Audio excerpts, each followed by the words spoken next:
Divorced millionaire gets a call. "Dad, I'm hungry. Mom's been gone for 3 days." He replied, "But she asked me for money so you could go on a trip." After discovering the truth, he immediately called the police. If this story interested you, subscribe to our channel. Don't forget to like this video and tell us which city you're watching us from. We'll keep going.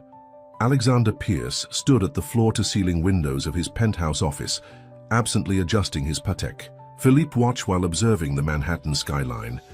The golden hour cast long shadows across the city, painting the glass facades of neighboring skyscrapers in amber hues. As CEO of Pierce Enterprises, one of the largest investment firms in the country, he was accustomed to handling billion-dollar deals with unwavering composure. Today was no different, or so he thought. The quarterly investors' meeting was proceeding smoothly via video conference, with projections exceeding expectations across all portfolios. Alexander was in the middle of presenting a particularly successful venture in renewable energy when his personal phone began to vibrate. He glanced at the screen, ready to dismiss the call, but his son Tommy's name made him pause. Tommy never called during school hours. Something twisted in his stomach. A foreign sensation for a man who prided himself on maintaining perfect control. "Excuse me, gentlemen," he said to the grid of faces on his monitor. "I need to take this call. Jenkins will continue with the presentation." The moment he accepted the call, his carefully constructed world began to crumble. Tommy's voice came through small and frightened, nothing like the cheerful 8-year-old he'd spoken to last weekend. "Daddy?" The tremor in his son's voice sent ice through Alexander's veins. "I'm hungry. Mom's gone. She's been gone for 3 days. Alexander's grip tightened on his phone. "What do you mean, gone? She told me you were both going on vacation." "This month. I transferred the money for it." "We never went anywhere," Tommy whispered. "There was this new man she was seeing, and then she just disappeared. I'm scared, Dad. There's no food left and I don't know what to do." The prestigious office with its modern art and designer furniture suddenly felt suffocating. Alexander's mind raced through recent conversations with his ex-wife, Catherine. She had seemed distracted lately, asking for additional funds for various reasons: home repairs, school activities, the supposed vacation. He had transferred the money without question, believing it was the extent of his parental responsibility. "Stay where you are, buddy. I'm coming to get you right now." Alexander was already moving, grabbing his jacket from the custom Italian leather chair. "Have you called anyone else?" "No," Tommy's voice cracked. "Mom said we shouldn't trust anyone." "But you're my dad. I had to call you." The simple faith in his son's voice hit Alexander like a physical blow. He had always considered himself a good father, providing financial security, paying for the best schools, sending generous child support. But now, hearing the fear in Tommy's voice, he realized money alone didn't make a father. "Listen to me carefully, Tommy. Go to your room and pack a small bag with clothes. I'll be there in 3 hours. Don't open the door for anyone else." Alexander was already texting his pilot to prepare the private jet. "Can you stay on the phone with me?" "The battery is almost dead," Tommy said, his voice getting fainter. "Please hurry, Dad." "I will, son. I promise." Alexander had never meant anything more in his life. "I'll call you on the landline in 5 minutes. Don't be scared." As he rushed toward the elevator, Alexander's mind was racing. Catherine had always been responsible, devoted to Tommy. Something was terribly wrong. The confident CEO facade cracked, revealing a terrified father beneath. His son was alone, hungry and frightened, while he had been focused on closing deals and growing his empire. The 3-hour journey to Boston stretched before him like an eternity. For the first time in years, Alexander Pierce, the man who could buy anything he wanted, felt completely helpless. His wealth, his connections, his power. None of it could make his private jet fly faster or erase the fear in his son's voice. What he didn't know yet was that this day would mark the beginning of a journey that would transform not only his life, but the lives of countless others. The universe had chosen this moment to teach one of its most powerful lessons. Sometimes, the biggest wake-up calls come through the smallest voices. The luxury high-rise apartment building in Boston's Back Bay neighborhood had always impressed Alexander with its elegant architecture and prestigious address. Now, As he strode through the marble lobby, none of that mattered. His designer shoes echoed against the polished floor as he rushed toward the private elevator, security staff stepping aside at his authoritative gesture. The ride to the 15th floor felt interminable. Alexander had maintained contact with Tommy through the landline during his flight, but the boy's responses had grown increasingly distant and lethargic. The normally articulate child had trouble forming complete sentences, and Alexander's concern had morphed into full-blown panic. When the elevator doors finally opened, Alexander nearly ran down the hallway. Using his emergency key, the one Catherine had given him years ago for medical emergencies, he burst into the apartment and felt his world tilt on its axis. The place was unrecognizable. Gone was the immaculate home he remembered from his last visit 6 months ago. The air was stale, heavy with neglect. Dishes were piled in the sink, mail scattered across the floor. A half-empty glass of water sat on the coffee table, a fine layer of dust settling on its surface. "Tommy!" Alexander called out, his voice echoing through the eerily quiet space. "Where are you, son?" A small movement from the direction of the bedrooms caught his attention. Tommy emerged slowly, looking so different from the vibrant boy Alexander remembered that his heart clenched painfully in his chest. His son's face was pale, his clothes wrinkled and unchanged for what looked like days. Dark circles shadowed his young eyes, making him appear haunted. "Daddy?" Tommy's voice was barely above a whisper. He swayed slightly where he stood.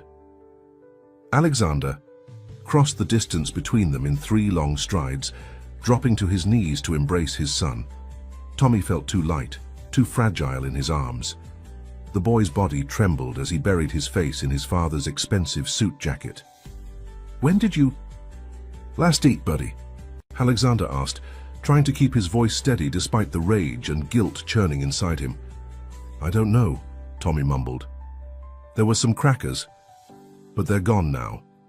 Mom usually makes sure we have food, but she's been acting weird since David started coming around." "David?" Alexander pulled back slightly, looking into his son's eyes. "Is that the man your mother was seeing?" Tommy nodded, his lower lip trembling. "He said he was a financial person like you. Mom started giving him money to invest. She said he was going to make us rich." The boy's voice dropped even lower. "But then she started crying a lot when she thought I couldn't hear. And she wouldn't let me call Grandma anymore." Alexander's jaw clenched. He had noticed the recent requests for additional money, but had attributed them to inflation and Tommy's growing needs. How could he have been so blind? He prided himself on being able to read people, to spot financial schemes from miles away. Yet he had missed the signs right in front of him. "Let's get you something to eat," Alexander said, standing up and lifting Tommy into his arms. The boy's head rested heavily on his shoulder, a clear sign of exhaustion. "Then we'll figure this out together." In the kitchen, the refrigerator held nothing but a half-empty bottle of expired milk and some moldy cheese.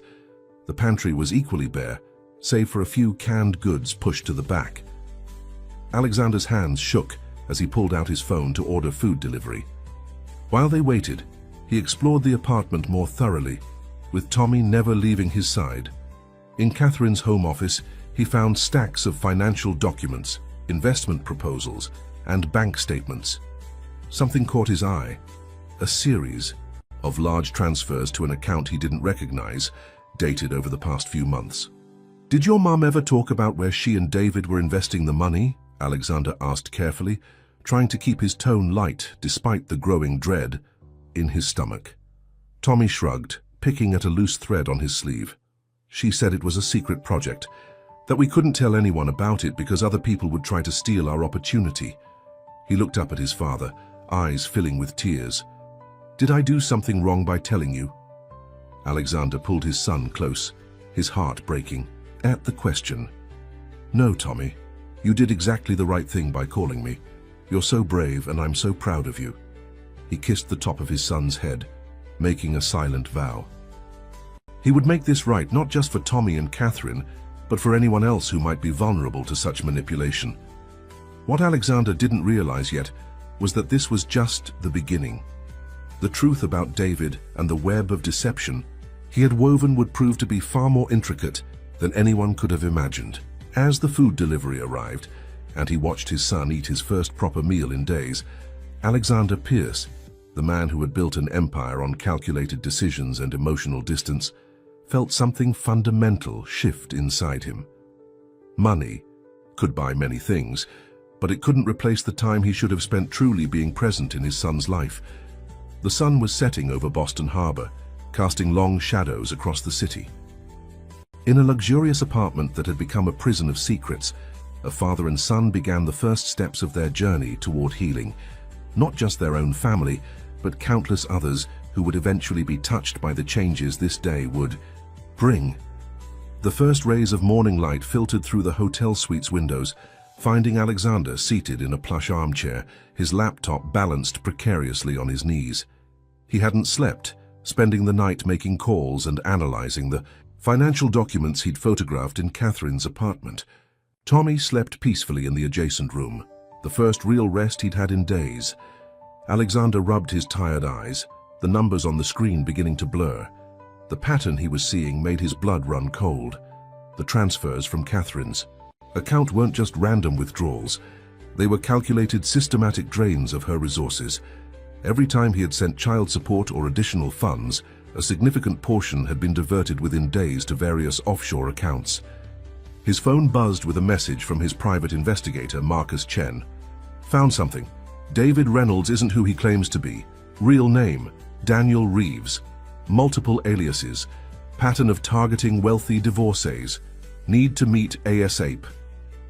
Alexander's jaw clenched. He glanced at the bedroom door where Tommy slept, remembering his son's pale face and trembling hands. This wasn't just about money anymore. It was about his family, about the son he had failed to protect.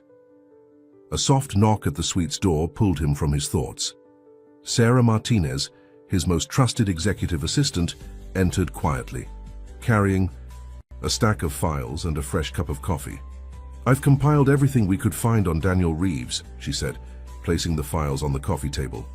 "It's disturbing, Mr. Pierce. He's sophisticated, methodical. He presents himself as a financial consultant specializing in alternative investments. Gets close to his targets through charity events and high-end social clubs." Alexander flipped through the files, his frown deepening. Photos showed a handsome man in his 40s, impeccably dressed, always surrounded by influential people.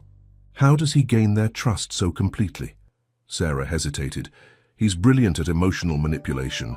He studies his targets extensively, learning their vulnerabilities.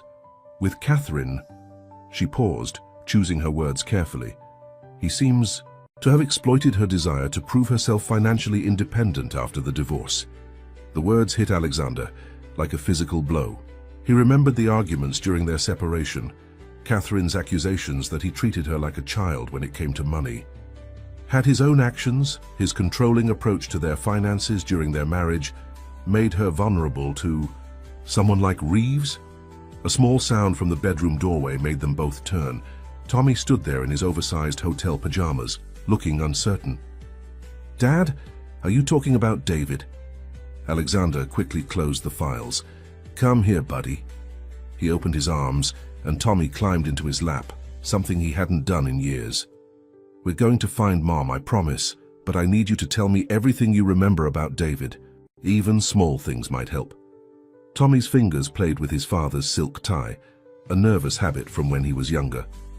"He was nice at first, brought me expensive toys, but then he started coming over more, and Mum started acting weird. She'd lock herself in her office when he was there. Sometimes I heard her crying. Did you ever see him take anything from the apartment? Papers maybe, or Mum's phone?" Tommy's brow furrowed in concentration. "He had this special phone, like he carried two, and he made Mom download some app on hers, said it was for secure investment communications or something." Sarah was already typing on her tablet. "That could be important. The cybersecurity team might be able to trace it." "There's something else," Tommy said quietly. "The day before Mom disappeared, I heard them fighting about some papers she wouldn't sign. David said she was ruining everything, that she needed to trust him. Mom said she wanted to talk to her lawyer first. Alexander exchanged a significant look with Sarah. This could be why Catherine had vanished. She had finally started to question Reeves's schemes. "Mr. Pierce," Sarah said, her voice professional but urgent. "The investigator just sent another update. They found a pattern. In each previous case, when the target started asking questions, they would suddenly experience episodes, become confused, disoriented, end up in hospitals with unexplained symptoms." Alexander felt Tommy stiffen in his arms. He kept his voice calm, steady. "Sarah, get our medical team on standby and contact Boston General. Have them check their recent admissions. Tommy, how about some breakfast? We can have anything you want." As Sarah left to make arrangements, Alexander held his son closer. The morning sun painted patterns on the hotel room floor, a deceptively peaceful scene. Outside these walls, somewhere in the city, Catherine was in danger. And for the first time in his life, Alexander Pierce was facing a problem that couldn't be solved with money alone. He thought about the empire he'd built, the deals he'd closed, the billions he'd earned. None of it meant anything compared to the weight of his son in his arms and the knowledge that his ex-wife, the mother of his child, needed him. Not his money, not his influence, but him. Tommy's small voice broke into his thoughts. "Dad, we're going to help Mum, right? And maybe help other people too. So no other kids have to be scared like this." Alexander looked down at his son's earnest face, seeing wisdom beyond his years in those young eyes. In that moment, a seed was planted, an idea that would eventually grow into something far bigger than himself. But first, they had to find Catherine. The private waiting room at Boston General Hospital felt like a cage to Alexander. He paced the expensive carpet, his Italian leather shoes wearing an invisible path as he waited for news. They had found Catherine, alive but unresponsive, in a small motel on the outskirts of the city. The doctors were running tests, trying to determine what substances were in her system. Tommy sat curled in a large armchair, sketching in a notebook Sarah had bought him. Art had always been his escape, and now his pencil moved across the paper, creating intricate patterns that seemed to reflect his troubled thoughts. Alexander watched his son, noting how the boy's drawings had changed from the bright, cheerful scenes he used to create to these complex, maze-like designs. "Mr. Pierce." Dr. Elena Rodriguez entered the room, her face carefully neutral. "We have some preliminary results. Your ex-wife appears to have been systematically drugged with a combination of substances that induced confusion and compliance. It's sophisticated, designed to make the victim appear unstable while remaining technically functional." Alexander's hands clenched into fists. "Will she recover?" "With proper treatment, yes. But Mr. Pierce..." Dr. Rodriguez lowered her voice, glancing at Tommy. "We've seen 3 similar cases in the past month, all women, all from affluent backgrounds. None of them remembered exactly what happened to them." Before Alexander could respond, Marcus Chen slipped into the room. The private investigator's usually immaculate appearance was disheveled, suggesting he'd been working through the night. "We found Reeves's laptop," Marcus said without preamble. "He was sloppy when he ran. Left. It's in the motel room. The encryption's tough, but our tech team is working on it. There's something else, though." He pulled out his phone, showing Alexander a series of photographs. These were in a hidden compartment in his motel room. Different women, different cities, all with the same story. Alexander studied the photos, his stomach churning. Each image showed Reeves with a different woman at charity events, investment seminars, exclusive clubs. The settings changed, but his predatory smile remained constant. "Dad?" Tommy's voice made both men turn. The boy had abandoned his drawing and was standing near them, his young face serious. "Is Mum going to be okay?" Alexander knelt down to his son's level. "She's going to be fine, buddy. The doctors are helping her get better. In fact..." He glanced at Dr. Rodriguez, who nodded encouragingly. "Would you like to see her? She's sleeping right now, but I know she'd love to know you're here." Tommy nodded, clutching his sketchbook to his chest like a shield. As they walked down the hospital corridor, Alexander noticed how his son's shoulders straightened, how he seemed to be gathering his strength. When had this little boy become so brave? Catherine's room was quiet except for the soft beeping of monitors. She looked small in the hospital bed, her usual vibrancy dimmed but not extinguished.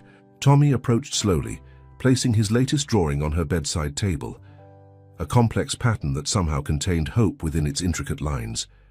"I made this for you, Mom," he whispered, even though she couldn't hear him. "It's like a map, to help you find your way back." Alexander felt something crack inside his chest. He had spent years building walls around his emotions, treating relationships like business transactions. Now, watching his son's simple act of love, those walls began to crumble. Sarah appeared in the doorway, tablet in hand. "Mr. Pierce?" The tech team has broken through the first layer of encryption on Reeves's laptop. It's extensive. He's been running this scheme for years, targeting women across multiple states. The financial manipulation was just the beginning. He was building a network, using each victim's social connections to find his next target. Alexander looked at Catherine's peaceful face, then at Tommy's hopeful one. A plan was forming in his mind, not just to bring Reeves to justice, but to create something lasting from this pain. "Sarah, contact our legal team. I want to set up a foundation, something to help women and children affected by financial and emotional abuse. We'll need experts in psychology, finance, and family counseling." He placed a hand on Tommy's shoulder. "And I want an art therapy program. Sometimes, the best healing doesn't come from words." Tommy looked up at his father, a small smile breaking through his worry. "Could I help? Maybe my drawings could help other kids not feel so scared?" "That's a wonderful idea," a weak voice said from the bed. Catherine's eyes were open, still unfocused but aware. Tommy rushed to her side, careful of the IV lines. "Mom, you're awake." Alexander moved closer, his heart pounding. Catherine's gaze met his, and in that moment they shared an understanding that transcended their past conflicts. This wasn't just about their family anymore. It was about all the families who might face similar predators. Outside the hospital window, the Boston skyline stretched toward the horizon. Somewhere out there, David Reeves, or whatever his real name was, thought he had won. He didn't realize that his actions had set in motion something far bigger than his schemes. In trying to destroy one family, he had inadvertently sparked the creation of a movement that would help countless others find their way back from darkness. 2 weeks had passed since Catherine's awakening in the hospital. The luxurious rehabilitation center in the Berkshires, hand-picked by Alexander's medical team, provided a serene environment for her recovery. Floor-to-ceiling windows offered breathtaking views of the mountains, their peaceful presence a stark contrast to the turmoil of recent events. Catherine sat in a comfortable armchair, wrapped in a soft cashmere blanket, watching Tommy create another masterpiece at a small art table nearby. The boy's artistic talents had flourished in unexpected ways during their ordeal. His drawings, once simple childhood sketches, had evolved into complex expressions of emotion that caught the attention of the center's art therapist. "He has a gift," Dr. Julia Chen remarked, joining Catherine by the window. "The way he processes trauma through art is remarkable. Have you seen his latest series?" Catherine nodded, her eyes never leaving her son. "The maze drawings, they're beautiful and heartbreaking. He told me they represent the feeling of being lost and then finding your way back home. Children often express what they can't say in words," Dr. Chen replied softly. "Speaking of expression, how are you feeling about tomorrow's session?" Tomorrow would be Catherine's first group therapy session, with other survivors of financial and emotional manipulation. The thought made her stomach clench, but she forced herself to take a deep breath, just as her therapist had taught her. "Nervous," she admitted, "but ready. I keep thinking about all the other women out there going through what I did, feeling ashamed, isolated, afraid to ask for help." A gentle knock at the door interrupted her thoughts. Alexander entered, carrying a leather portfolio and wearing a more casual outfit than his usual business attire, a subtle acknowledgement of this different environment. "Dad," Tommy rushed over, proudly holding up his latest drawing. "Look, what I made. Dr. Chen says it could help other kids."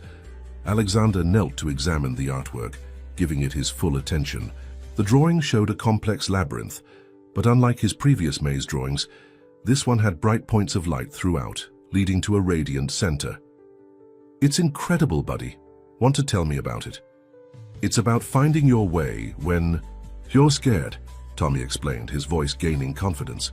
See these golden spots? They're like your safe places, and people who help you, like how you came when I called and how we found Mom. Catherine wiped away a tear, touched by her son's interpretation. Alexander caught her eye and they shared a moment of understanding. Their boy had become wise beyond his years, transforming his pain into something beautiful and healing. Actually, Alexander said, standing and opening his portfolio, that's partly why I'm here today. The Foundation's legal framework is complete. He pulled out several documents, laying them on a nearby table. Catherine, I'd like you to be part of the board of directors. She blinked in surprise. Me? But after everything that happened, my judgment is exactly why we need you, Alexander interrupted gently. You understand what these women are going through in a way I never could. Your experience, as painful as it was, gives you insight that could help protect others. Dr. Chen nodded encouragingly. He's right, Catherine. Survivor leadership is incredibly powerful in organizations like this. Catherine stood, moving to examine the documents. The Foundation's mission statement caught her eye, empowering survivors of financial and emotional abuse through education, support, and creative healing programs. We're calling it the Lighthouse Foundation, Alexander explained. Tommy's art actually inspired the name, the idea of providing light in the darkness, helping people find their way back. Like my drawing, Tommy exclaimed, rushing to add a lighthouse to his maze artwork. Catherine ran her fingers over the embossed logo, a stylized lighthouse with rays of light forming a protective embrace. It's perfect, she whispered. But Alexander, this is extensive. The scope of services, the staff requirements. Money isn't an issue, Alexander said firmly. I've already committed a significant portion of my personal fortune to the endowment, but more importantly, he paused, choosing his words carefully. I want this to be something we build together, as a family, not just for ourselves, but for everyone who needs a light in the darkness. Tommy looked up from his drawing. Can I help too? Maybe I could teach other kids how to draw their feelings.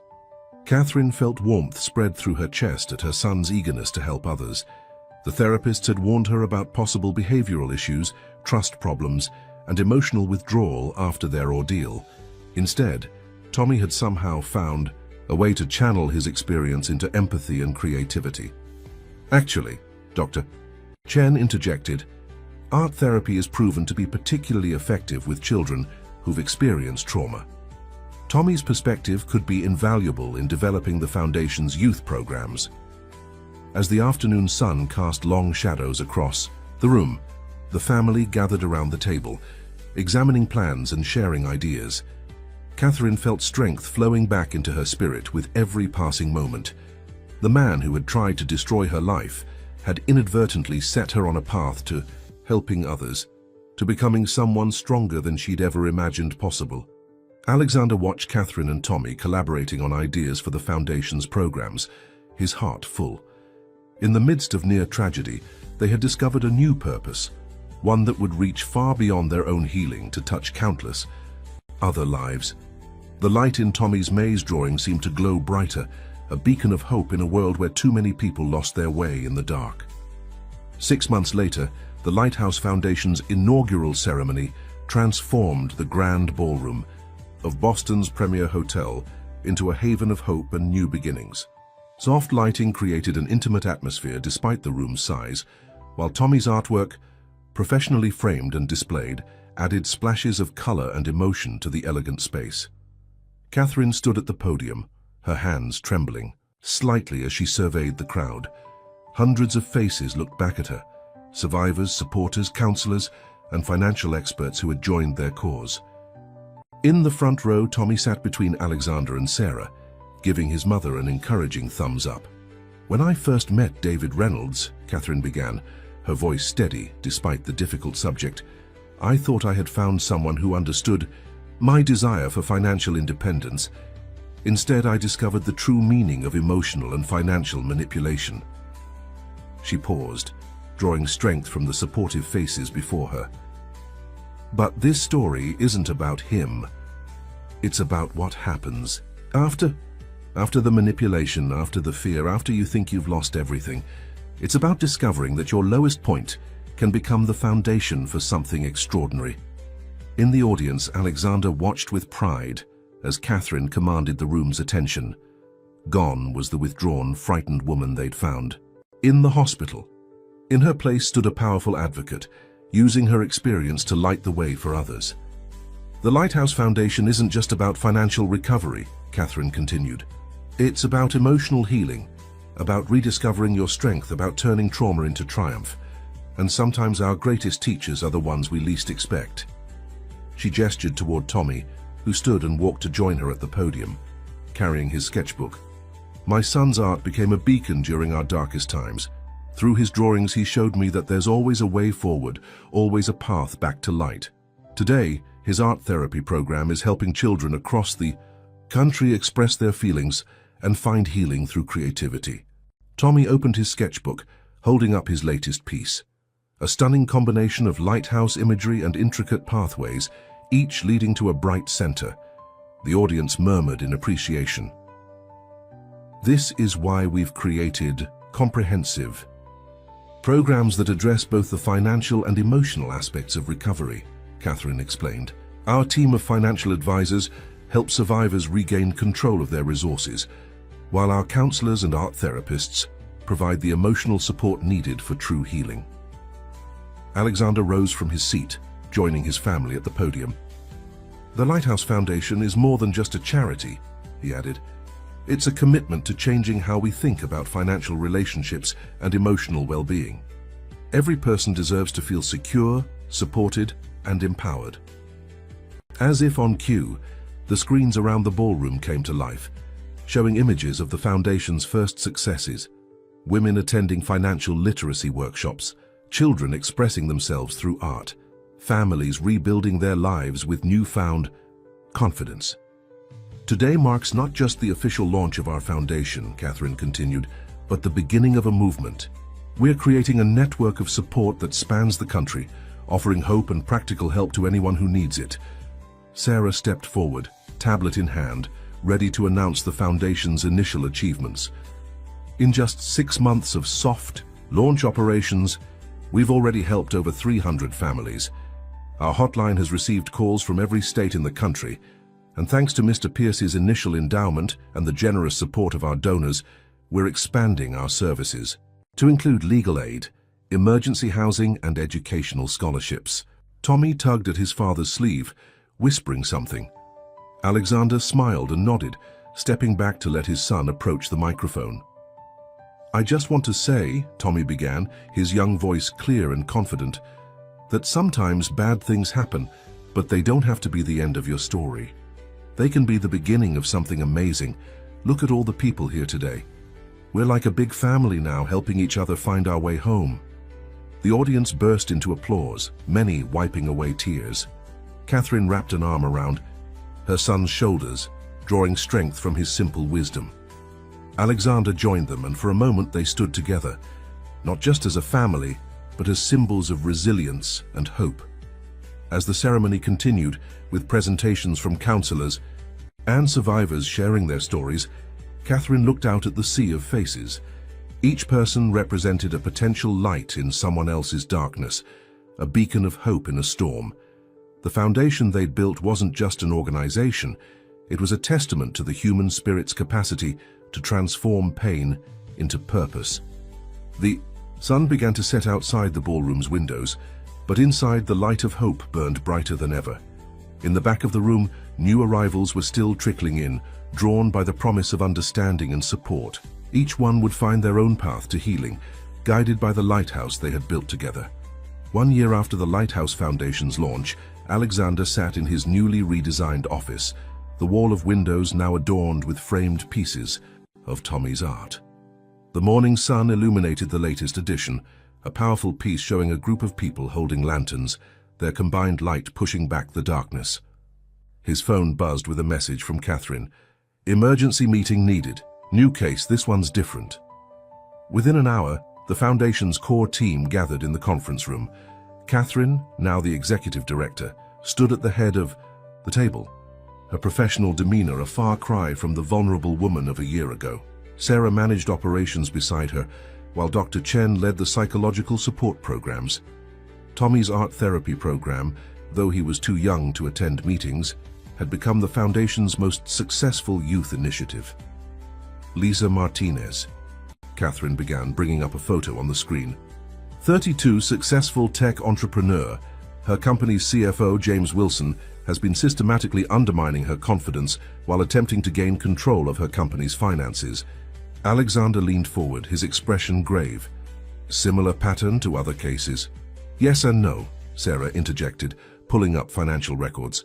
Wilson's more sophisticated. He's using corporate structures to hide his manipulation. But Lisa noticed something wasn't right when he started isolating her from her board members. The difference is, Catherine continued, she reached out before he could complete his scheme. Our education programs are working. People are recognizing the signs earlier. Dr. Chen nodded approvingly. Prevention is always better than a recovery. How did she find us?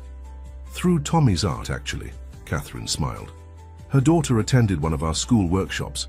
When she came home talking about safe paths and bright spaces, Lisa recognized her own situation in our educational materials.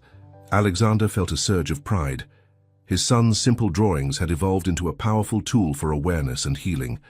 The Foundation had incorporated Tommy's maze imagery into their educational programs, helping people visualize their journey from manipulation to empowerment.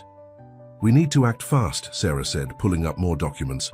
Wilson has called an emergency board meeting for next week. We believe he's planning to present fabricated evidence of financial mismanagement. Not on our watch, Alexander stated firmly. He turned to Catherine. What do you need? Catherine's eyes sparkled with determination. I want to do more than just stop him. This is our chance to create systemic change. If we can expose this type of corporate manipulation, we can protect countless other entrepreneurs. The team spent hours developing a comprehensive plan. Financial experts would audit the company's books, while the Foundation's legal team prepared documentation. But the most powerful weapon in their arsenal was something uniquely their own: the stories of survivors who had rebuilt their lives. Lisa's agreed to speak at next month's conference, Catherine announced. Her story could help other business owners recognize similar patterns. And she paused, a slight smile playing on her lips. Tommy's already working on a special piece for the presentation. As if on cue, Alexander's phone lit up with a photo from his son, a preview of his latest artwork. The image showed a complex corporate maze, but unlike his earlier pieces, this one included multiple people working together, their combined efforts illuminating the path forward. You know, Dr. Chen mused, studying the image, Tommy's art has become more than just therapy. It's a visual language for understanding manipulation and recovery. We're seeing other children adopt similar imagery in their healing process. Alexander remembered the frightened boy who had called him that fateful day, hungry and alone. Now Tommy's pain had transformed into a gift that helped others find their way out of darkness. The Foundation had become more than just a support organization. It was a movement changing how society understood and addressed emotional and financial abuse.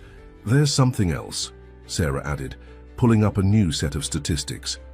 Our early intervention program has prevented over 50 cases of financial manipulation in the past quarter alone. People are learning to trust their instincts, to reach out before the situation becomes critical. Catherine walked to the window, looking out at the city skyline. When I was trapped in my own maze, I never imagined I'd be helping others find their way out. But now, she turned back to the team, her voice strong. Now I understand that sometimes our greatest challenges become our greatest opportunities to create change. Alexander joined her at the window, remembering the day everything changed. Tommy asked me once if we could help other kids not feel scared like he did. I don't think any of us realized just how far that simple wish would take us. The morning sun caught the edges of Tommy's framed artwork, making the golden path seem to glow. In the conference room behind them, The team continued planning their response to Lisa's case, each person contributing their unique expertise to the solution. This was how real change happened, Alexander realized, not through grand gestures or single actions, but through the combined efforts of people who understood the importance of lighting the way for others. The Lighthouse Foundation had become exactly what its name suggested, a beacon of hope in a world where too many people lost their way in the dark. The annual Lighthouse Foundation Youth Art Exhibition transformed the modern gallery space into a kaleidoscope of emotion and healing. Hundreds of pieces created by young artists affected by financial and emotional manipulation lined the walls, each telling its own story of resilience and recovery. Tommy, now 9 years old, stood proudly beside his latest installation, a series of interconnected maze drawings that visitors could walk through, experiencing the journey from isolation to community. Interactive lights responded to movement, illuminating different paths as people explored the space.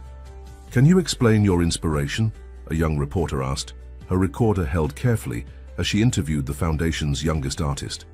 Tommy considered the question with a maturity that still surprised Alexander, watching from nearby. "When bad things happen, it's like being lost in a maze," his son explained. "But I learned that you're never really alone. There are always people willing to help, like lights in the darkness. I wanted to show other kids that finding your way back isn't about doing it by yourself. It's about connecting with others who understand." The reporter smiled, clearly moved. "And these golden threads running through all the pieces? Those represent the stories we share," Tommy said, touching one of the metallic lines that connected his drawings. "Every time someone tells their story, it helps light the way for someone else, like a lighthouse." Across the gallery, Catherine was leading a group of corporate sponsors through the exhibition. Her confident voice carried clearly as she explained the Foundation's latest initiatives. Art therapy isn't just about expression, it's about understanding. These pieces help us identify patterns of manipulation early, preventing years of trauma. Lisa Martinez, the tech entrepreneur they'd helped months earlier, stood with her daughter beside one of the collaborative pieces. The young girl had contributed to a massive mural that showed a city at night, with lighthouses appearing in unexpected places, office buildings, schools, homes. "After what happened at my company," Lisa told a group of interested patrons, "I realized how important it is to create safe spaces everywhere. The Foundation didn't just help me retain control of my company, they helped me understand how to make my workplace safer for everyone." Alexander moved through the crowd, listening to snippets of conversation. The Foundation's impact had grown beyond anything they'd initially imagined. Corporate leaders discussed implementing early warning systems in their organizations. Education. Administrators explored incorporating art therapy programs in their schools. Financial institutions examined their policies for signs of potential manipulation. Dr. Chen appeared at his side, beaming with pride. "The healing ripples out," she said softly. "Every child who finds their voice through art helps another child feel less alone. Every parent who recognizes the signs helps another family avoid trauma." "Dad," Tommy called out, waving him over to a new group of visitors. "These people came all the way from Europe. They want to start something like the Foundation in their countries." The international delegates gathered around Tommy's installation, taking notes and photos. The Foundation's model of combining financial protection with emotional healing had caught the attention of organizations worldwide. Sarah, ever efficient, was already discussing logistics with the European representatives. "We've developed comprehensive training programs," she explained. "Everything from identifying manipulation patterns to implementing art therapy workshops. We can help you establish similar programs in your communities." Catherine joined them, her eyes bright with excitement. "Think about it, Alexander. Lighthouse beacons across the globe, all working together to prevent financial and emotional abuse." Alexander watched as Tommy led the international visitors through his maze installation, explaining how the interactive lights worked. His son's traumatic experience had sparked something extraordinary, a movement that was spreading hope and healing across borders and cultures. "You know what's remarkable?" Dr. Chen observed, watching the scene. "A year ago, most of these kids couldn't talk about their experiences. Now look at them. They're not just surviving, They're helping others thrive. She was right. Throughout the gallery, young artists proudly explained their work to visitors. Their pieces told stories of darkness and light, of losing and finding their way, of transformation and hope. But most importantly, they told stories of connection, of reaching out and finding others who understood. A small commotion near the entrance drew their attention. A new family had arrived, looking uncertain and overwhelmed. Alexander recognized the signs. They were at the beginning of their journey, still finding their way out of the maze. Without hesitation, Tommy approached them, his warm smile welcoming. "Would you like to see my installation?" he asked the young girl who clung to her mother's hand. "It's about finding your way when things seem scary." As Tommy led the family through his interactive maze, explaining how the lights worked and sharing his own story, Alexander saw the tension in their shoulders begin to ease. This was the true power of what they'd created. Not just a foundation or a program, but a community where healing could begin. The evening sun slanted through the gallery's windows, making the golden threads in Tommy's installation shimmer. Visitors moved through the space, connecting with each other and the art around them.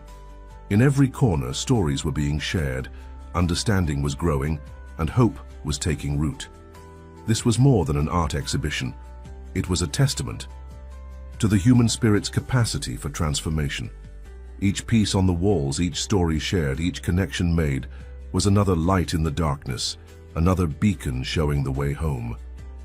18 months after the foundation's launch, Catherine stood in front of her office mirror, adjusting her blazer before her biggest presentation yet. The United Nations Conference on Financial Empowerment had invited her to be their keynote speaker, recognizing the Lighthouse Foundation's groundbreaking approach to preventing financial abuse. Her phone chimed with a message from Tommy. "Made something special for your speech, Mom. Dad's helping me set it up in the conference room."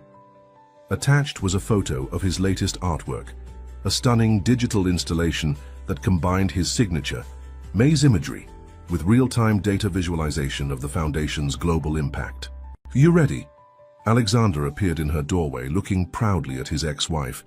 Their relationship had evolved into something neither of them had expected, a powerful partnership built on mutual respect and shared purpose. "Almost," Catherine replied, picking up a small sketchbook from her desk. "Tommy's first maze drawing. I always carry it with me before important presentations. Reminds me why we started this journey." They walked together through the Foundation's headquarters, now occupying 3 floors of a downtown Boston building. The space hummed with activity, counselors conducting virtual sessions, financial advisors reviewing cases, art therapists preparing for group workshops. Sarah met them by the elevators, tablet in hand. "The conference center is packed. We've got representatives from 47 countries, plus major financial institutions and tech companies. And," she paused, smiling, "the educational curriculum you developed with Dr. Chen has been approved for implementation in public schools across 5 states. The elevator doors opened to reveal Dr. Chen herself, looking excited. "Catherine, you need to see this before your speech." She led them to the conference room where Tommy's installation was being set up. "We've been analyzing the data from our prevention programs. The early intervention success rate has increased by 300% since implementing Tommy's visual awareness tools." The conference room had been transformed by Tommy's creation. Interactive walls displayed flowing patterns of light that responded to touch, while real-time data streams showed the Foundation's growing impact. Number of families helped, abuse cases prevented, financial resources protected. "Dad helped with the technical stuff," Tommy explained, making final adjustments to the display. "But I wanted to show how everything's connected, how helping one person creates ripples that help others." Catherine hugged her son, careful not to wrinkle her suit. "It's perfect, sweetheart. This is exactly what I wanted to show the UN delegates, that addressing financial abuse requires more than just legal frameworks. It needs heart." Alexander checked his watch. "We should head to the conference center. The Secretary General's opening remarks are in an hour." As they rode to the venue in the Foundation's car, Catherine reviewed her speech notes. The past 18 months had transformed her from a victim to a recognized expert in preventing financial abuse. But more importantly, they had shown her the power of turning personal pain into collective healing. "Remember when you first found me?" she asked Alexander quietly. "I was so ashamed, so broken. I thought I'd lost everything. My confidence, my independence, my ability to protect our son." Alexander took her hand, squeezing it gently. "And now look at you. You're not just surviving, you're changing the world." Tommy, who had been focused on his tablet, looked up. "Mum, can I show them my new project during your speech? The one about the Global Lighthouse Network?" "Of course," Catherine smiled. "Your art has always been at the heart of our message." The conference center buzzed with energy as they arrived. Delegates from around the world filled the auditorium, many already familiar with the Lighthouse Foundation's work. Tommy's art installations had been reproduced in healing centers across the globe, his simple yet powerful imagery transcending language barriers. Sarah efficiently coordinated with the technical team, ensuring Tommy's installation would synchronize perfectly with Catherine's presentation. Dr. Chen arranged last-minute meetings with education ministers interested in implementing the Foundation's programs in their countries. As Catherine prepared to take the stage, she felt a familiar touch on her arm. Alexander stood there, holding out a small gift box. "Tommy and I wanted you to have this today." Inside was a delicate gold necklace with a lighthouse pendant. When she turned it over, she found tiny words engraved on the back. "Every light shows another the way. It's from all of us who found our way back because of you," Tommy explained, his young face serious. "Now you can help light the way for people everywhere." Catherine fastened the necklace with trembling fingers, touching the pendant for strength. Through the stage curtains, she could hear the Secretary General introducing her, describing the Lighthouse Foundation's revolutionary approach to combating financial abuse. "Ready to change the world?" Alexander asked softly. Catherine looked at her family, her brilliant, compassionate son, her ex-husband turned strongest ally, their dedicated team of world changers. She thought of all the lives they'd touched, all the people they'd helped find their way back to light. "I've been ready since the day Tommy made his first maze," she replied, stepping toward the stage. "Sometimes the darkest moments lead us to our brightest purpose." The audience applauded as Catherine took the podium, Tommy's interactive installation coming to life behind her. As she began to speak, the walls of the auditorium filled with flowing light patterns, telling their story of transformation, hope, and the power of turning pain into purpose. The private garden of the Lighthouse Foundation's new international headquarters bloomed with early spring flowers, creating a peaceful haven in the heart of the city. Tommy, surrounded by art supplies, worked intently on his latest piece while Alexander watched from a nearby bench, taking a rare moment of quiet reflection. "Dad," Tommy called out, holding up his sketch, "what do you think? It's for the new children's wing of the foundation." Alexander moved closer to examine the drawing. Over the past 2 years, he'd watched his son's artistic talent evolve from simple maze patterns into sophisticated works that combined hope and healing in unique ways.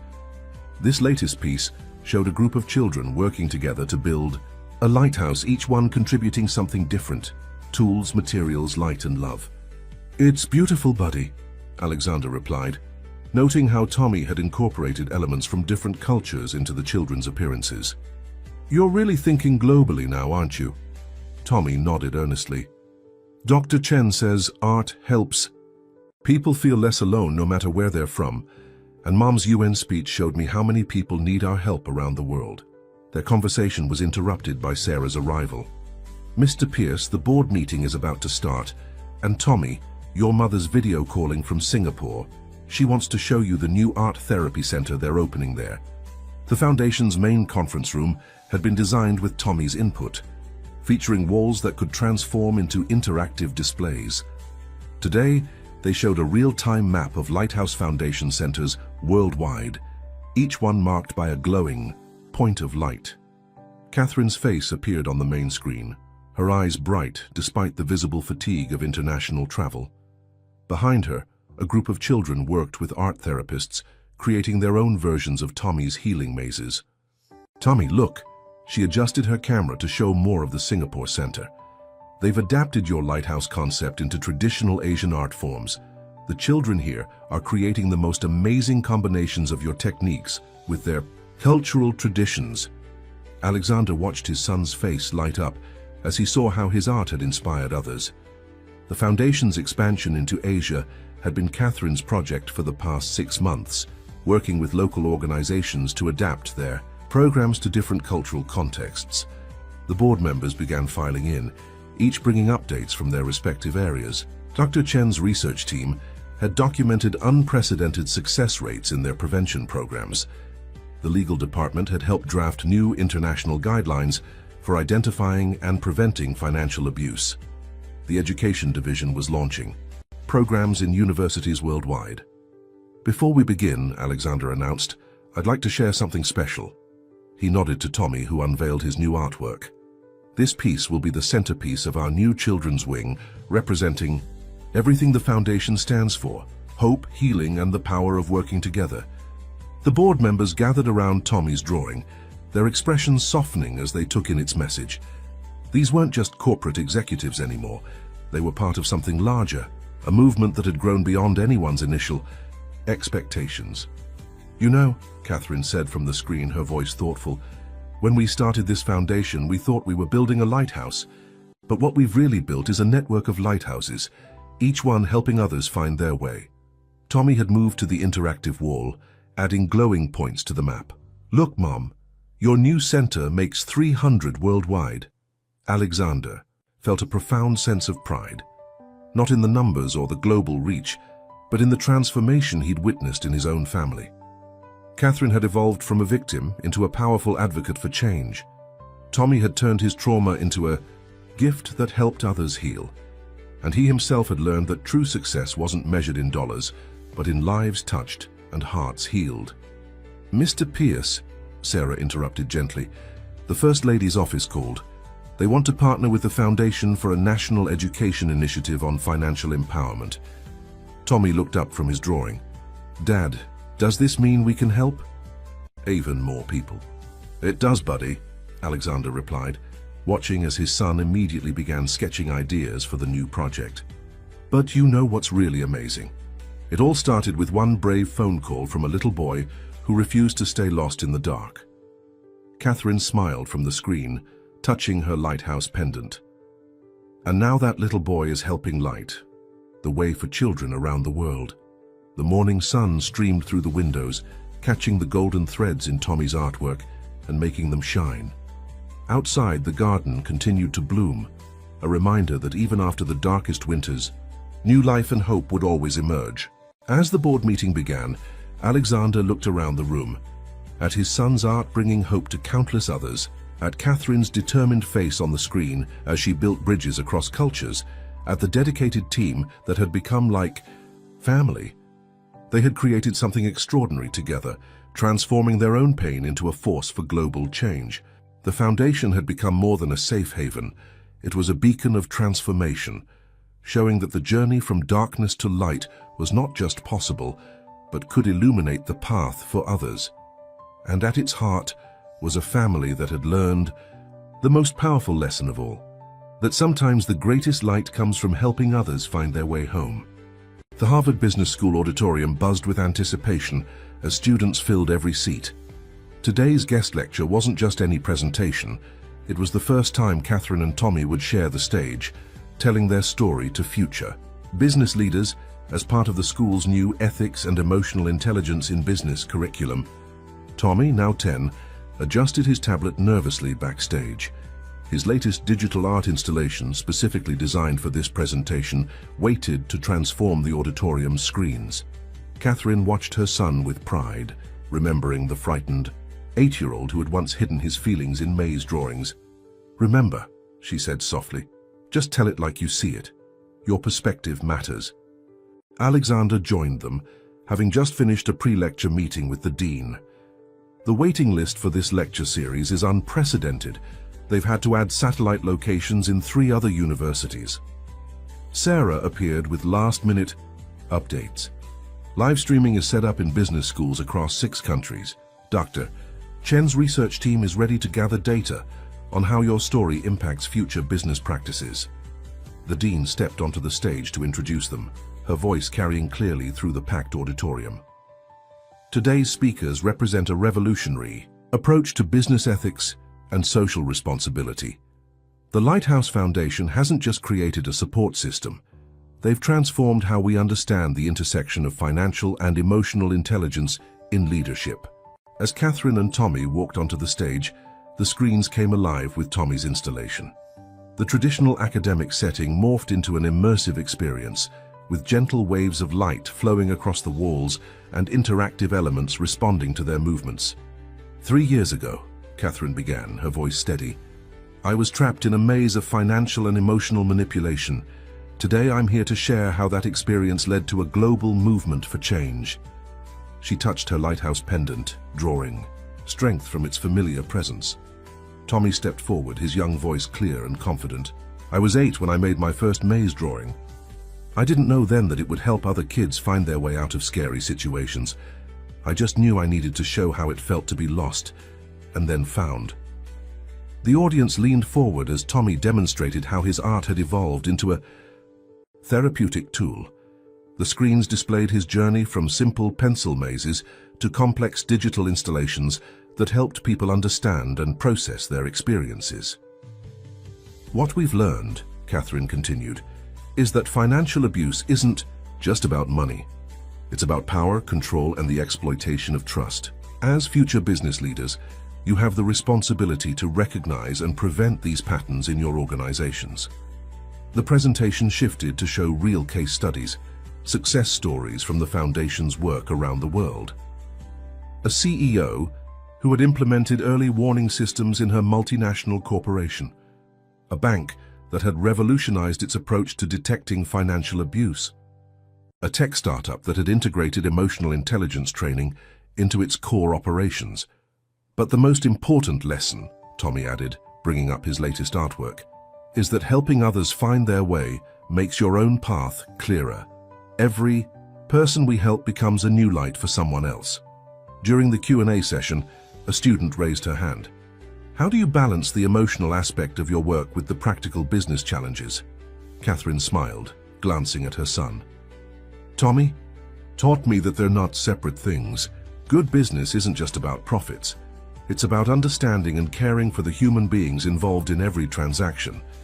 Another student asked Tommy directly, what would you tell other kids who feel lost like you did? Tommy considered the question carefully. I'd tell them that their feelings matter, that art or whatever way they express themselves can help others understand, and that there are always people willing to help. Sometimes they're just waiting for a signal to know you need them. As the lecture continued, Alexander watched from the wings, marveling at how his family had transformed their pain into purpose. The frightened boy who had called him that desperate day was now a poised young advocate, using his art to change how the world understood emotional and financial abuse. The Foundation's approach had sparked a revolution in business education. Universities worldwide were incorporating their insights into their curricula, recognizing that the next generation of leaders needed more than just financial acumen. They needed emotional intelligence and ethical awareness.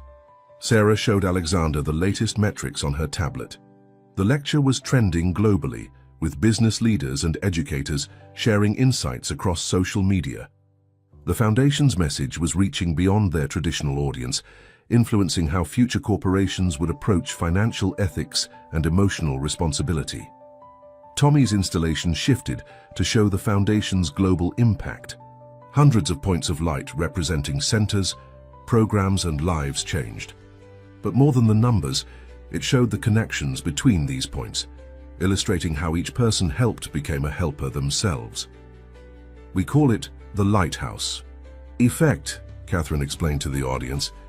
When one person finds their way out of darkness, they often become the light that guides others. It's not just about helping people escape abuse, it's about transforming survivors into leaders. As the lecture drew to a close, Tommy unveiled his newest project, a collaborative digital platform that would allow children worldwide to create and share their own healing art. The audience burst into applause, understanding they were witnessing not just a presentation, but a glimpse into the future of ethical business leadership. Catherine wrapped an arm around her son's shoulders as they received a standing ovation. In the front row, Dr. Chen beamed proudly. Her research had proven that the Foundation's approach wasn't just emotionally powerful, it was scientifically sound. In the Foundation's rooftop garden, strung with soft lights and filled with the gentle sound of flowing water, a special celebration was underway. It wasn't just any gathering, it was the evening of Tommy's first solo art exhibition, Pathways to Light, a journey of healing. The space had been transformed by Tommy's latest installations, combining traditional artwork with interactive digital elements. Maze patterns flowed from canvas to screens, responding to visitors' movements and emotions. Each piece told part of a larger story, not just of his family's journey, but of the countless lives touched by the Foundation. Alexander stood with Catherine watching their son guide a group of young artists through the exhibition. These children, all participants in the Foundation's programs, had contributed their own artwork to a special collaborative section of the show. "Remember when he could barely talk about his feelings?" Catherine whispered, her voice thick with emotion. "Now look at him, helping others find their voice through art." Tommy had grown into his role as the Foundation's young ambassador, with remarkable grace. His artwork had evolved from simple maze drawings into sophisticated pieces that combined traditional media with cutting-edge technology, all while maintaining the pure emotional honesty that had made his early work so powerful. "Ms. Pierce?" A small girl, no more than 7, approached Catherine shyly. "Tommy showed us how to make maze art in our therapy group. I made this for you." She held out a carefully folded paper, which opened to reveal a colorful labyrinth with tiny lighthouses guiding the way. Catherine knelt to accept the gift, recognizing the healing symbolism in the child's artwork. "It's beautiful, sweetheart. Would you like to tell me about it?" As the girl explained her drawing, Sarah approached with exciting news. The education initiative has been approved in all 50 states. Starting next semester, every public school will have access to our art therapy programs and financial literacy curriculum. Dr. Chen joined them, her face glowing with pride. And the research results are extraordinary. Schools that implemented our pilot program showed a 70% increase in emotional awareness and a 65% decrease in reported bullying incidents. Tommy's voice carried across the garden as he explained his centerpiece installation to a group of interested patrons. The piece combined physical sculpture with dynamic digital elements, creating a metaphorical journey from isolation to community. Visitors could interact with the installation, their movements adding new layers of light and color to the display. "The maze isn't just about being lost anymore," he explained, sounding older than his years. "It's about how we find each other, how every person who heals becomes part of the path for someone else." Alexander watched as business leaders, educators, and art critics engaged with his son's work, recognizing the profound impact of his simple yet powerful message. The Foundation had grown beyond their wildest dreams, but at its heart remained the pure intention of a child wanting to help others feel less alone. "Mr. Pierce," a familiar voice drew his attention. Lisa Martinez, the tech entrepreneur they'd helped years ago, stood nearby with her daughter.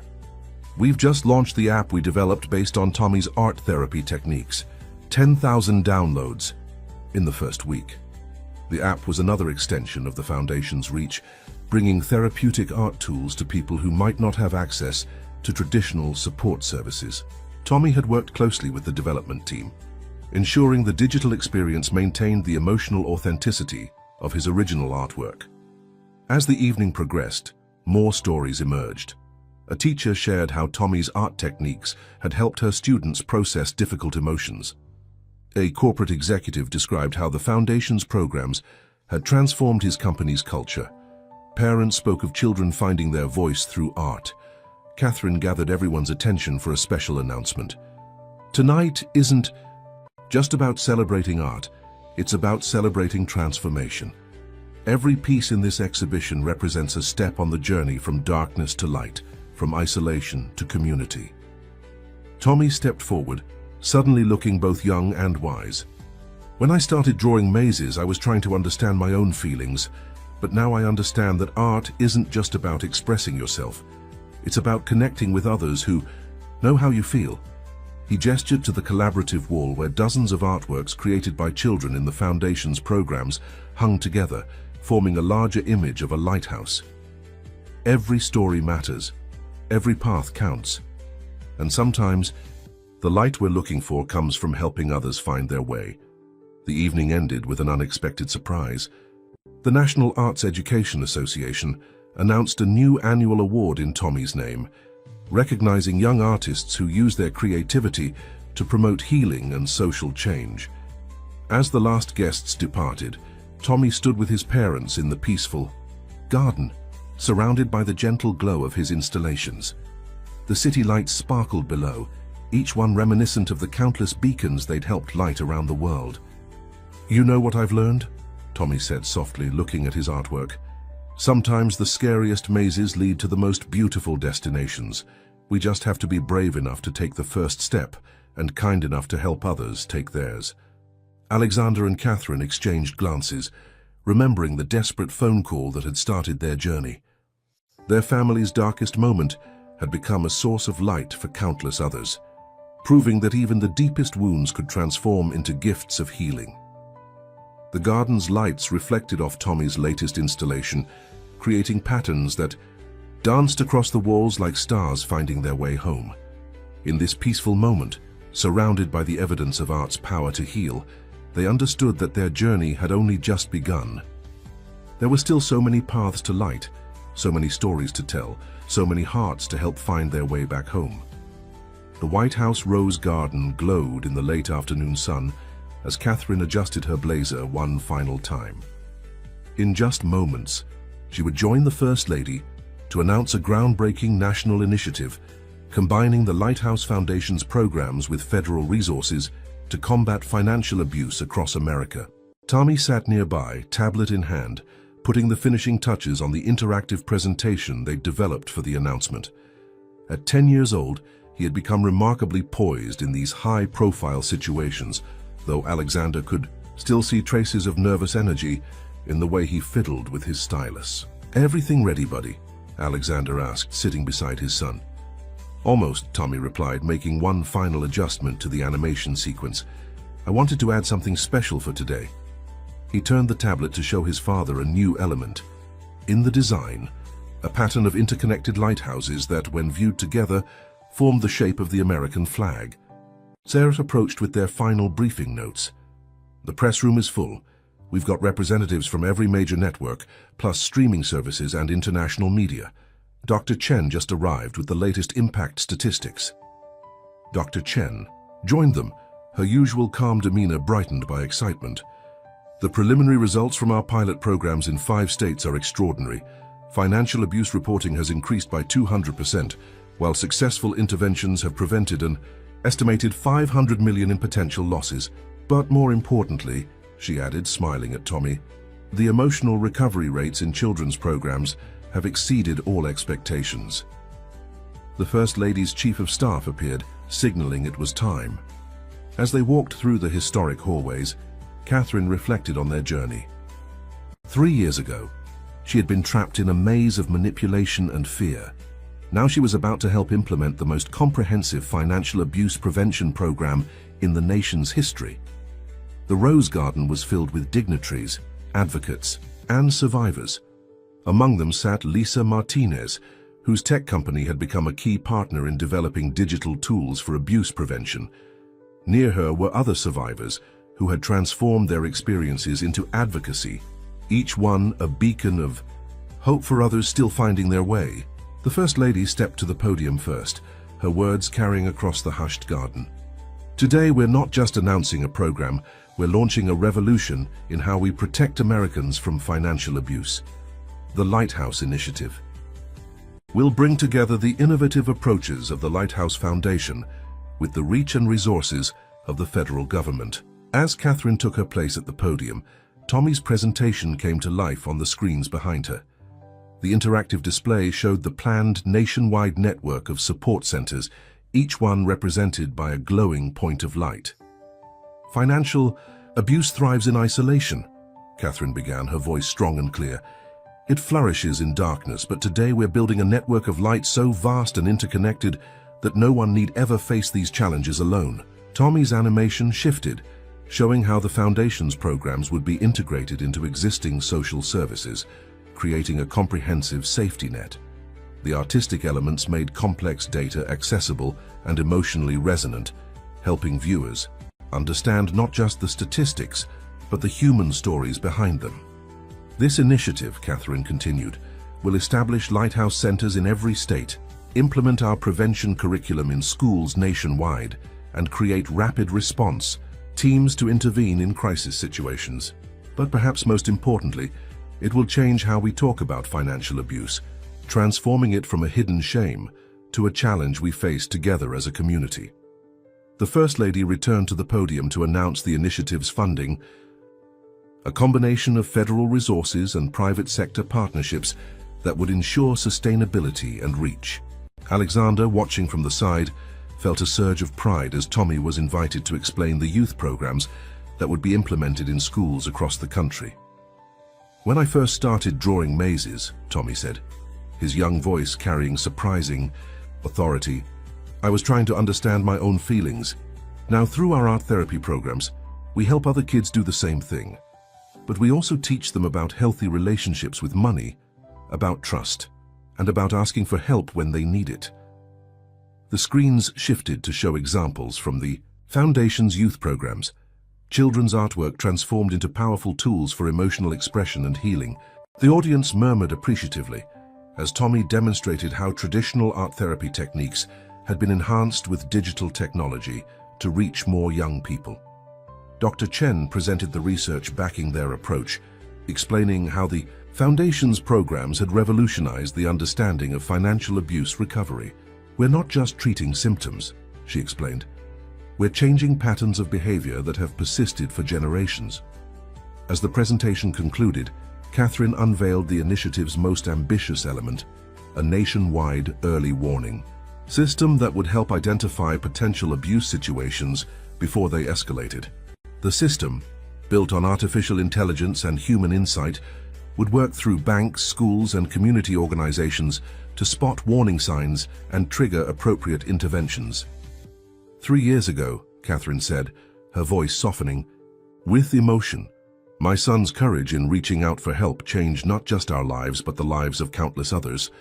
Today we're ensuring that every person who needs help will find it, not just through one lighthouse, but through a constellation of support that spans our entire nation.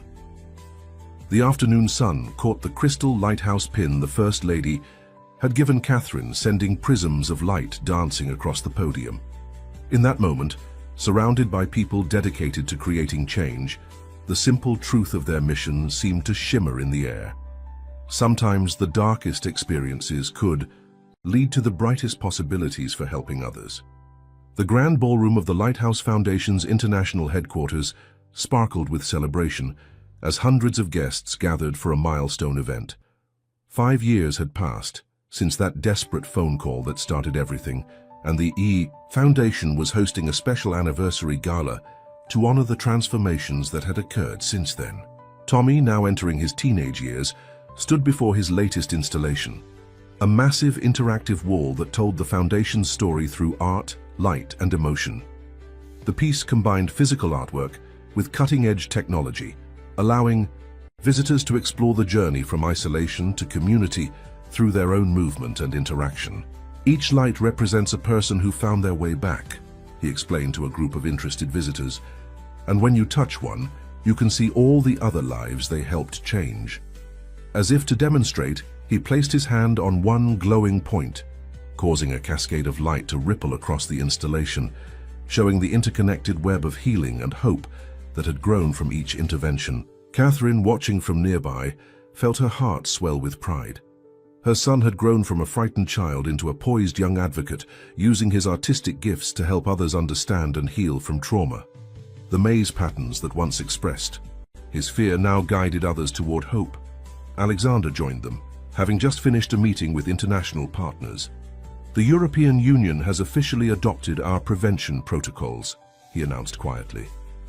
Every bank in the EU will now use our early warning system to identify potential abuse situations. Sarah appeared with more updates.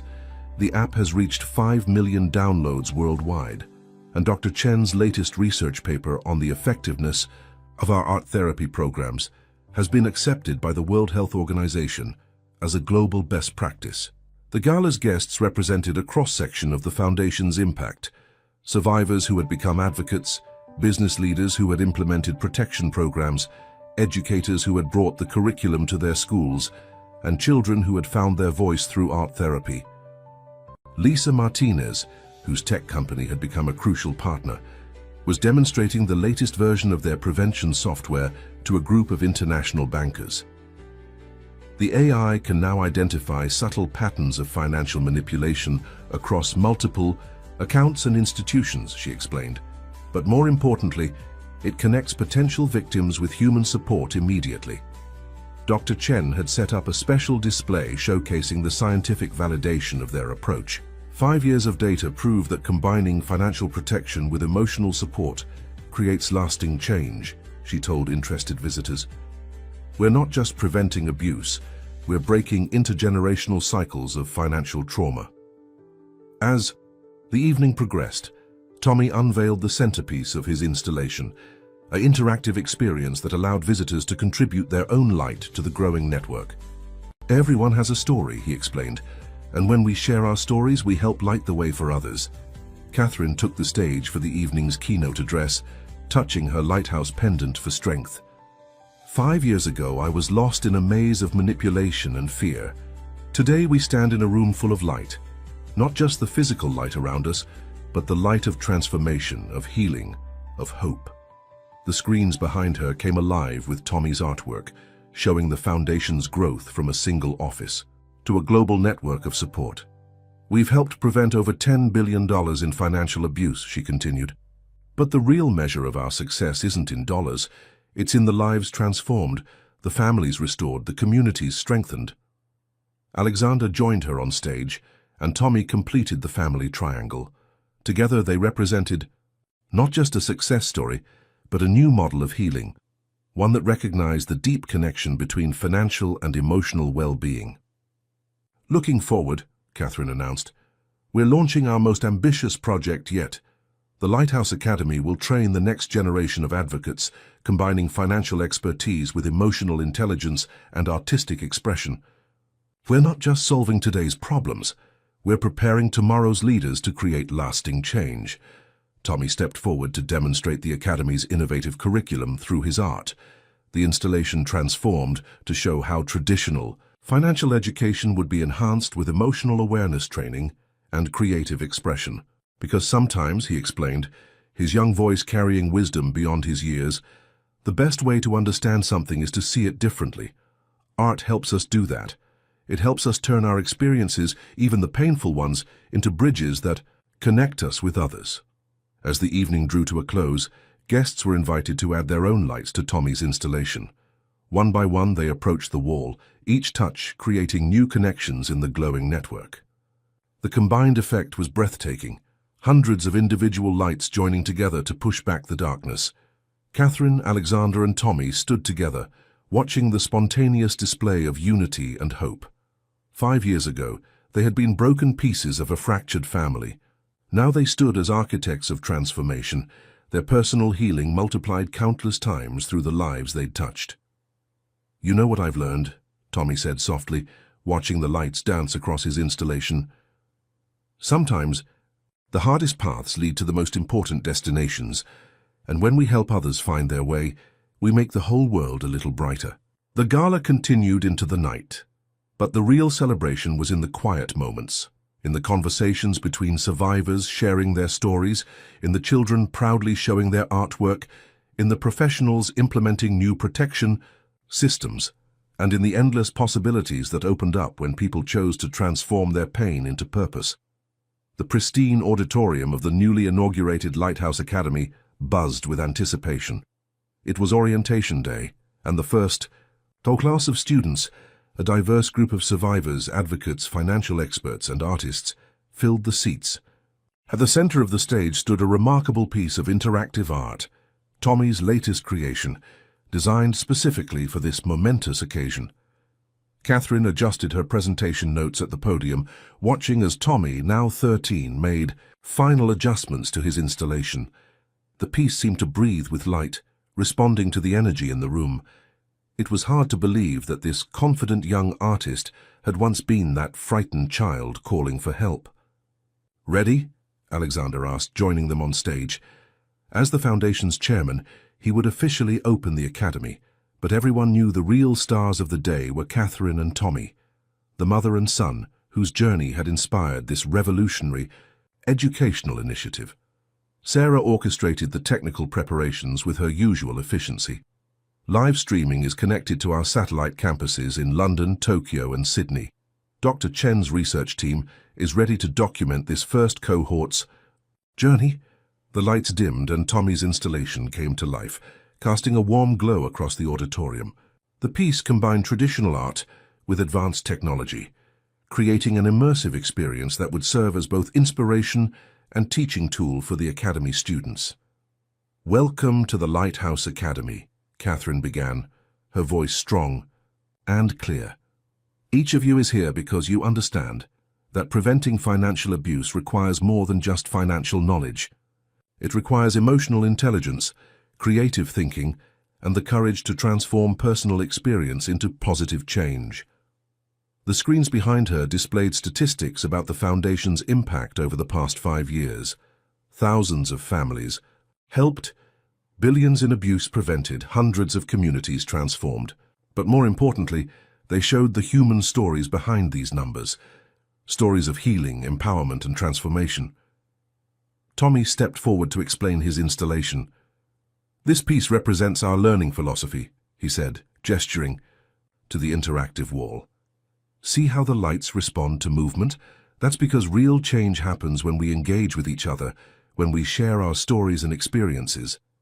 As if to demonstrate, he touched one of the glowing points, causing a cascade of light to flow across the installation. Every person's journey affects others. When we heal, we help others heal. When we learn, we help others learn. Dr. Chen took the stage next, explaining the Academy's unique curriculum. "We're combining traditional financial education with art therapy, emotional intelligence training, and practical advocacy skills. Our graduates won't just understand financial abuse, they'll be equipped to prevent it and help others recover from it." The first class of students represented this integrated approach. Among them sat Lisa Martinez's daughter, now a teenager herself who had been inspired by Tommy's art to pursue both technology and creative therapy. Next to her was a former banking executive who had witnessed financial abuse and wanted to create better prevention systems. "Your first assignment," Catherine announced, "is to share your story through art. It doesn't matter if you've never drawn before. Tommy will show you how art can express things that words sometimes can't." The students moved to the workshop area, where art supplies and digital tablets waited. Tommy began demonstrating his technique for turning personal experiences into visual narratives. His gentle guidance and profound understanding of emotional expression helped even the most hesitant participants find their creative voice. Alexander watched from the side, marveling at how naturally his son had grown into his role as a teacher. The frightened boy who once drew mazes to understand his fear now helped others navigate their own emotional landscapes. "Mr. Pierce," Sarah whispered, showing him her tablet. "The online applications for next semester have doubled since the orientation began streaming. We're getting requests from universities worldwide to partner with the Academy." Catherine joined a group of students working on their pieces, offering encouragement and sharing her own journey. "Remember," she told them, "every story matters. Your experiences, however painful, can become tools for helping others find their way." As the day progressed, the Academy's walls filled with artwork, each piece telling a unique story of survival, hope, and transformation. Tommy's installation responded to each new addition, incorporating elements of the students' work into its flowing patterns of light. "You see," Tommy explained to a particularly moved student, "art isn't just about expressing pain, it's about transforming it into something that helps others. When we share our stories through creativity, we create new paths for healing." Dr. Chen's team documented the day's activities, adding to their growing body of research on the effectiveness of creative expression in healing from financial trauma. What we're seeing here, she told visiting educators, is the birth of a new approach to both prevention and recovery. Near the end of the day, Catherine gathered everyone for a final observation. The students' artwork had been digitally integrated into Tommy's installation, creating a powerful visualization of their collective journey. "Look at what you've created together," she said softly. "Each of your stories is unique, but together they form something larger, a network of understanding, support, and hope. This is what the Lighthouse Academy is about, turning individual experiences into collective wisdom that lights the way for others." As the sun set outside, the installation's glow seemed to intensify, reflecting the energy and emotion in the room. The Academy's first class had begun their journey not just as students, but as pioneers in a new approach to healing and prevention. Tommy stood with his parents, watching as the last students added their contributions to the installation. "You know what's amazing?" he said thoughtfully. "Every time someone shares their story, it makes the light stronger. It's like what you always say, Mum. We're not just building lighthouses anymore, we're teaching others how to become beacons themselves." The United Nations General Assembly Hall hummed with anticipation as delegates from around the world gathered for a historic moment. The Lighthouse Foundation's comprehensive approach to preventing financial abuse was about to be adopted as a global standard, marking a transformation in how the world addressed this pervasive issue. Catherine stood at the podium, Tommy and Alexander beside her, as she prepared to present the Foundation's model to the international community. Behind them, a massive version of Tommy's interactive art installation spanned the wall, its gentle waves of light creating an atmosphere of hope and possibility. "6 years ago," Catherine began, her voice carrying clearly through the vast hall, "my son made a brave phone call that changed not just our lives, but the lives of countless others. Today we're here to ensure that no one, anywhere in the world, has to face financial abuse alone." Tommy stepped forward, his teenage confidence tempered with humility, as he demonstrated how art and technology could work together to identify and prevent abuse. The installation behind him responded to his movements, showing how the Foundation's early warning system had evolved into a sophisticated global network. "Every point of light represents a life changed," he explained, touching the interactive display. "When we connect these points, we create something powerful, a safety net that catches people before they fall too far into darkness." Alexander presented the practical aspects of implementing the Foundation's model globally. "We've proven that combining financial protection with emotional support and creative expression creates lasting change. Now, with the UN's adoption of these protocols, we can extend that protection to vulnerable populations worldwide." Sarah, coordinating the technical aspects of the presentation, signaled as real-time translations reached delegates in their native languages. The Foundation's message of hope and transformation transcended linguistic barriers, touching hearts in every corner of the world. Dr. Chen shared the research, supporting their approach. "Over 6 years of data prove that our integrated model not only prevents abuse, but helps survivors become advocates for change. We are breaking cycles of financial trauma that have persisted for generations." The presentation included video testimonials from people around the world whose lives had been touched by the Foundation. A young artist in Tokyo who had adapted Tommy's maze therapy for traditional Japanese art forms, a banker in Brazil who had implemented the early warning system and prevented countless cases of abuse, a teacher in Kenya who used the Foundation's curriculum to empower her students.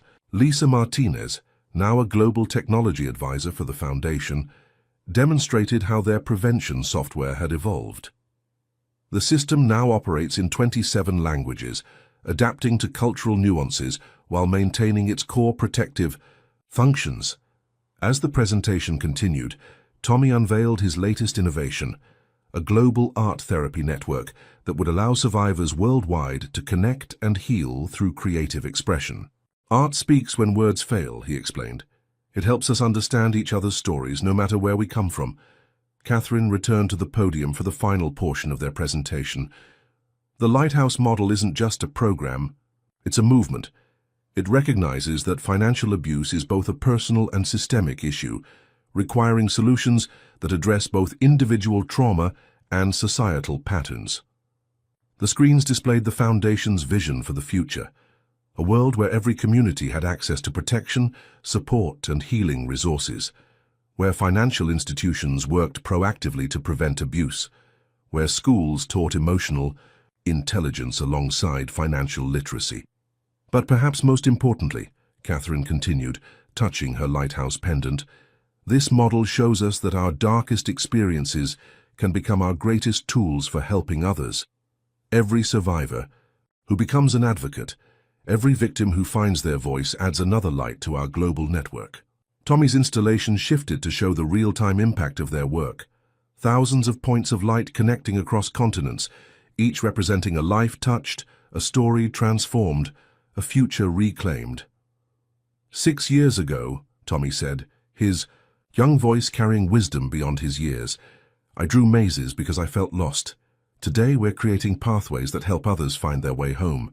And with the UN's adoption of the Lighthouse model, those pathways will reach every corner of the world. As the Assembly prepared to vote on the resolution, Alexander watched his family with pride. They had transformed their personal tragedy into a force for global change, proving that the human spirit's capacity for healing and hope knew no bounds. The installation's light seemed to pulse with anticipation as the votes were cast. One by one, nations signaled their support, until finally the resolution passed unanimously. The Lighthouse model would become an international standard, its principles of protection, healing and transformation adopted by countries worldwide. In that moment of triumph, Catherine, Alexander and Tommy stood together, their family's journey coming full circle. The desperate phone call that had once connected a frightened boy with his father had grown into a global network of support, proving that sometimes the smallest lights could illuminate the largest paths to change. On the evening before his 14th birthday, Tommy stood in the private gallery of the Lighthouse Foundation's headquarters, surrounded by a retrospective of his artwork. The exhibition, titled Journey of Light from Mazes to Movement, chronicled not just his artistic evolution, but the transformation of a family's pain into a global force for change. The first piece in the collection was the simple maze drawing he'd made during those frightening days when his mother disappeared. Now framed in soft light, it seemed to pulse with the raw emotion of that time, fear, confusion, and the desperate hope that someone would help. It feels like a lifetime ago, Catherine said softly, joining her son. She wore her lighthouse pendant, now accompanied by the crystal pin given to her by the First Lady and the United Nations Humanitarian Award medallion. Alexander approached with Dr. Chen, who had been instrumental in documenting the therapeutic impact of Tommy's art. Over the years, your early works are being studied in psychology programs worldwide, she told Tommy. The way you translated emotional trauma into visual language has revolutionized how we understand recovery. Tommy moved through the gallery, explaining the progression of his work to Sarah and other Foundation leaders who had gathered for this private viewing. Each piece told part of their story, from simple pencil mazes to complex digital installations that now helped people around the world find their way out of darkness. This was the turning point, he said, stopping at a piece created during their first year of recovery. The maze pattern had begun to incorporate light, showing paths forward instead of just walls and barriers. I realized that art could do more than express pain. It could help create solutions. The exhibition continued chronologically, showing how Tommy's art had evolved alongside the Foundation's growth. There were pieces from the First Support Center, the Harvard Lecture Series, the White House Initiative, and the United Nations presentation. Each artwork reflected not just artistic maturity, but a deepening understanding of healing and hope. Remember this one? Catherine touched a frame containing a collaborative piece from the Foundation's first youth workshop. This was when we discovered that other children could use your maze technique to process their own experiences. Alexander watched his son move confidently through the gallery, remembering the frightened boy who had called him that desperate day. Tommy had grown into a poised young advocate, using his artistic gifts to help others while maintaining the sensitivity and empathy that made his work so powerful. The most remarkable thing, Dr. Chen observed, is how your art has created a universal language for healing.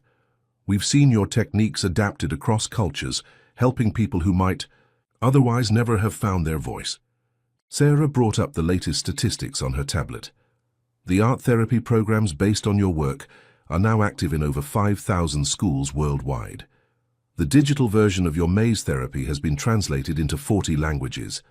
They reached the centerpiece of the exhibition, an immersive installation that combined physical artwork with interactive technology. Visitors could walk through a maze of light and shadow, their movements triggering gentle waves of illumination that revealed new paths and possibilities.